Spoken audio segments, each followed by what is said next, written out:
It had been nearly 3 years since the terrible news of Sherlock Holmes's death had reached London.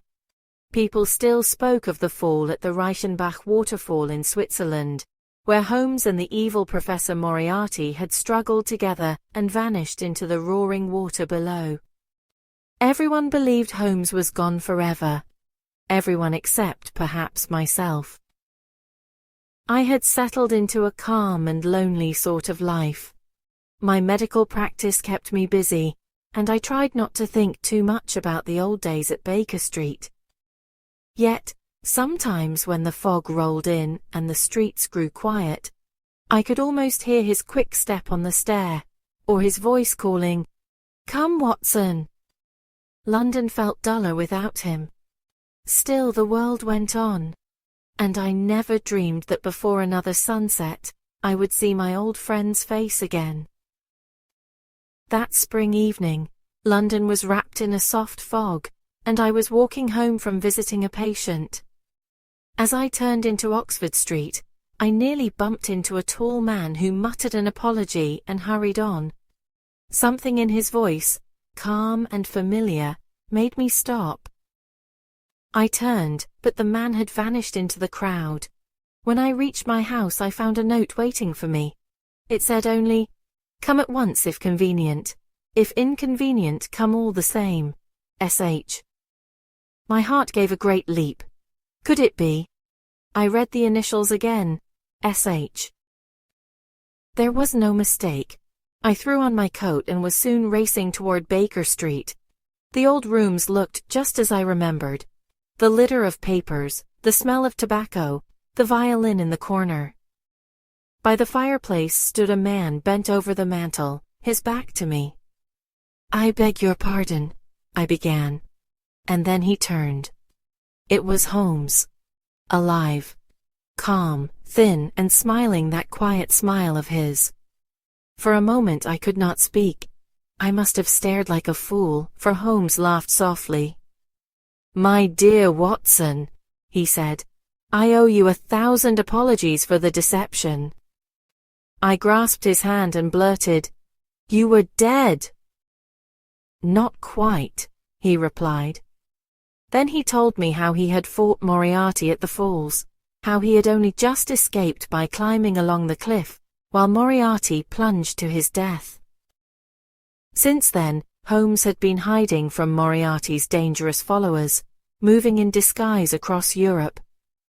Now, he said, those villains were nearly all caught, except one. And that last man had just done something terrible in London. Holmes sat down by the fire and lit his pipe, his grey eyes bright with that keen, restless look I knew so well. "There has been a curious crime," he said. "Perhaps you have heard of the death of young Ronald Adair?" I nodded. The newspapers had been full of it. Ronald Adair was a quiet, polite gentleman who lived with his mother on Park Lane.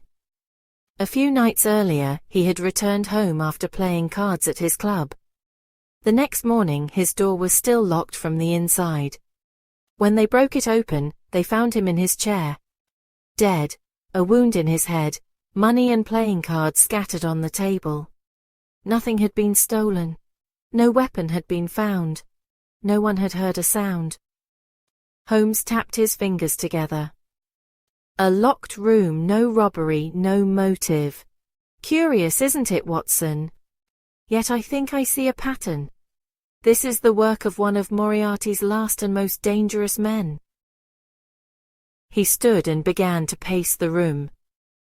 "If I am right," he said softly, "London will sleep more safely once we have him." The next afternoon, Holmes and I walked together through the busy London streets. He moved quickly, his eyes darting from one face to another, as if searching for someone unseen. "I have learned," he said quietly, "that the man behind Adair's death has been watching me. Tonight we shall watch him instead." I stared at him. "You mean to trap him?" "Exactly. But first he must believe I am still unaware of his danger. perhaps even that I am careless enough to sit by my own window. That evening, I returned with Holmes to Baker Street. To my surprise, there in the window stood the shape of a man, tall, thin, and unmistakably Sherlock Holmes. For a moment I was startled, until Holmes pulled back the curtain and revealed the truth. It was a wax figure, placed so that from the street it looked perfectly alive. "Every hour," he said, "our watcher grows bolder. When he strikes, it will not be me who sits there." Then, close to midnight, we slipped out the back door, moving like shadows through narrow lanes until we reached an empty house across the street, Camden House. From an upstairs window we could see straight into Holmes's rooms. There we settled into the darkness, waiting. Holmes whispered, "Now, Watson, we shall see what the hunter does when he becomes the hunted." The house we entered was cold and silent. Dust lay thick on the floors, and the moonlight crept in through broken shutters. Holmes led the way upstairs to a small room with a wide, grimy window. From there, we could see straight into our old sitting room at Baker Street. And there, in the glow of the lamp, sat the wax figure of Sherlock Holmes, as still as death. "Now, Watson," Holmes whispered. "Not a sound, not a movement. We wait." We crouched in the shadows, hour after hour. The street outside grew empty and still. The only sounds were the ticking of a distant clock and the faint creak of the floor beneath us. Holmes never moved. His sharp eyes stayed fixed on the window across the way. Then, close to midnight, he touched my arm lightly. "Look," he breathed. A dark shape had slipped from the alley below. The figure moved stealthily along the street, then paused opposite Baker Street.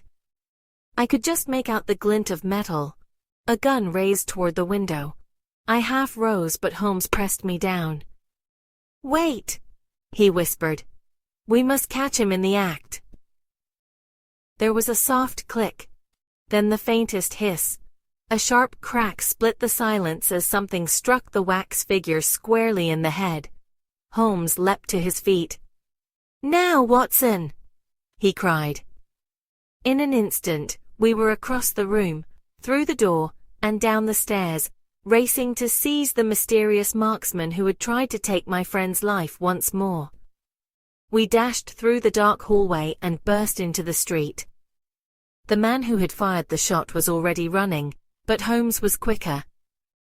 In a few long strides he caught up, seized the fellow by the collar, and wrenched something from his hands. A strange, heavy-looking gun. At that moment, 2 policemen appeared, called there by Holmes earlier. The man struggled fiercely, but they held him fast. Holmes struck a match, and the light fell upon a strong, hard face with fierce grey eyes. "Good evening, Colonel Moran," Holmes said calmly. "You have been good enough to make my wax double famous. It is only fair that we return the compliment." Moran glared at him but said nothing. The strange gun was examined. It was an air rifle, silent and deadly, the kind made by the same man who once served Professor Moriarty. Holmes turned to me. "You see, Watson?" he said. "The last of Moriarty's men. He has hunted me for years. Tonight, at last, the hunter is caught." Back in Baker Street, Holmes explained everything as calmly as if he were describing a chess game. Colonel Moran, he said, had killed young Ronald Adair after Adair caught him cheating at cards. When the papers spoke of Holmes's return to London, Moran planned to kill him too, using that silent air rifle from the empty house. Holmes smiled as the police led the furious colonel away. "The game is finished, Watson," he said. "London can rest easy once more." And as I looked around our familiar rooms, it felt as though the old days had truly returned. Holmes and I side by side again.